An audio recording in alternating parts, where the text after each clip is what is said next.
Hello everyone, welcome back. It's wonderful to see your smiling faces on day 6 of One Zentangle A Day.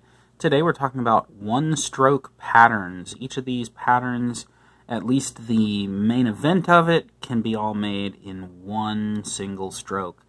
One of the ideas with any Zentangle pattern, any tangle, is that it is all of them are either one or two or three very simple strokes that get repeated. So like this printemps that we did yesterday, it's a spiral, right? A spiral is one single stroke that just curls around.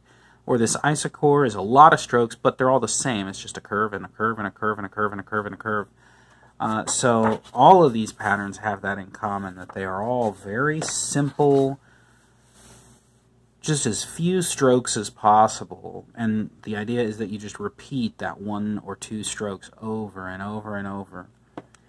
So with Amaze, whatever, however you want to say it, the whole thing is just one line, one continuous line that loops and wiggles and curves and it just keeps going until it fills the entire space. So let's start that. I can start in a corner like they did, or I could start in the middle, or I could start at the edge, I could start wherever. I'm going to start it with the top.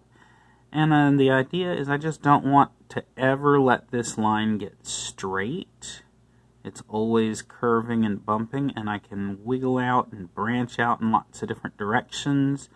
But in the very end, all of these lines are going to be super close together. I'm not going to want to have any big gaps.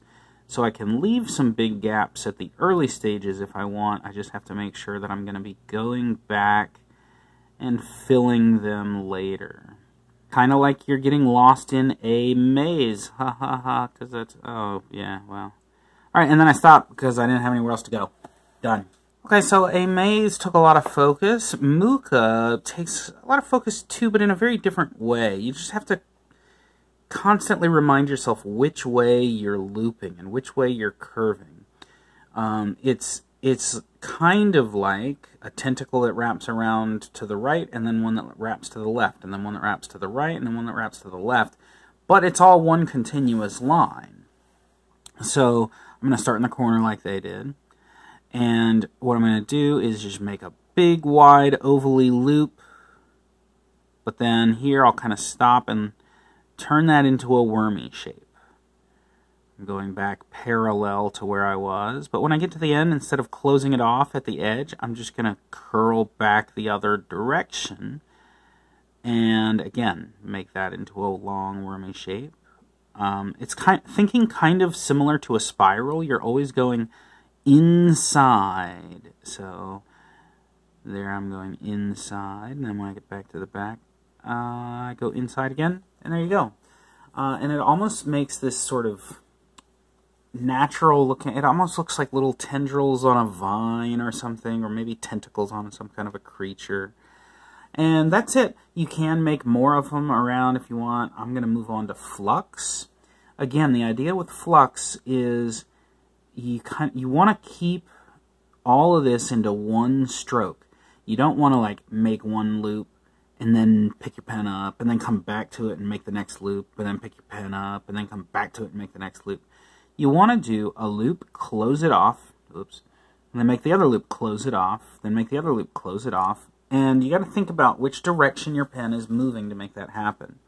So what I like to do is start by making the outside edge of a loop and close it off, and then I'm making the outside edge of the next loop, moving back in, and when I reach the first loop, I make the outside edge of another loop and close it off, outside edge of a loop and close it off, outside edge of a loop and close it off, and you just stop whenever you run out of space.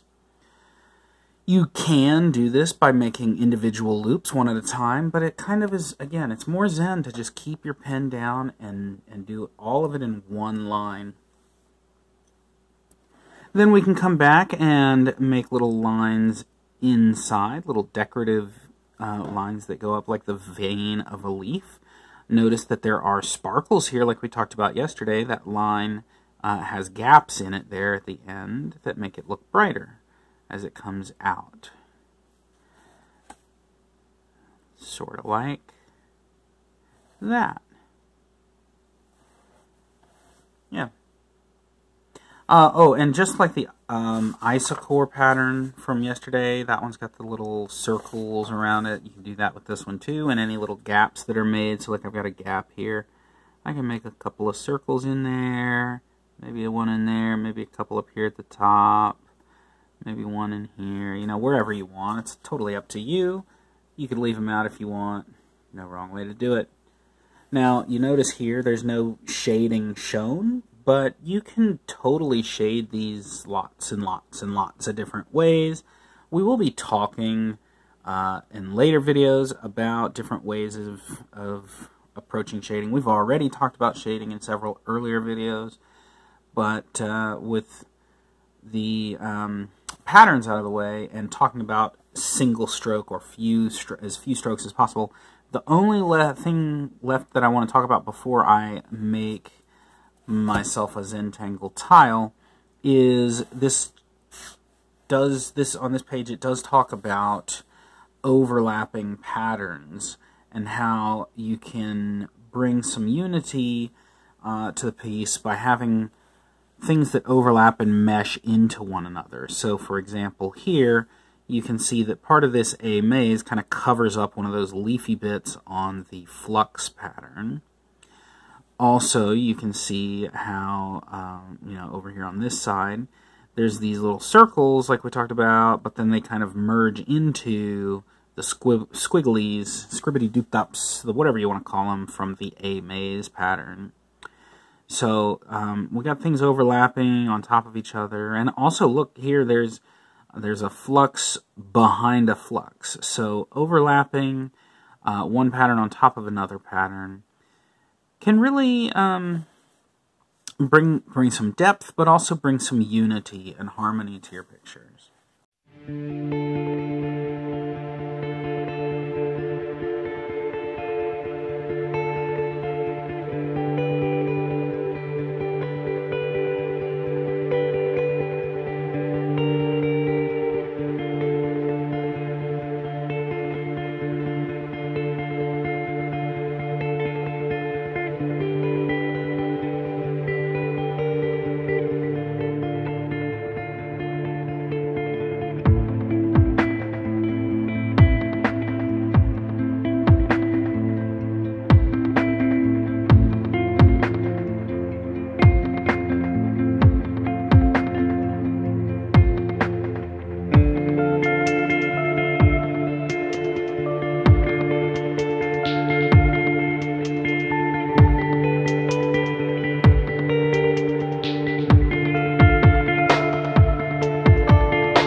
Alright, so my camera cut out for the last little bit there. The bit the camera didn't catch. Went back in and made a whole bunch of these tiny little circles like you see in the Flux pattern. And I kind of leached those out into the mazy parts of these other patterns. And I had some fun with that. And then I did some shading with the pencil around the edges of the Flux patterns just to kind of lift those up above and emphasize the overlapping there. And then I signed it and I was done. So this was super simple, very simple patterns that just use one stroke each and a little bit of overlapping, and that's all there is to it. If you enjoyed day 6 of One Zentangle A Day, hit the thumbs up button down below. Share the video with your friends. Don't forget to subscribe, and I'll see you tomorrow.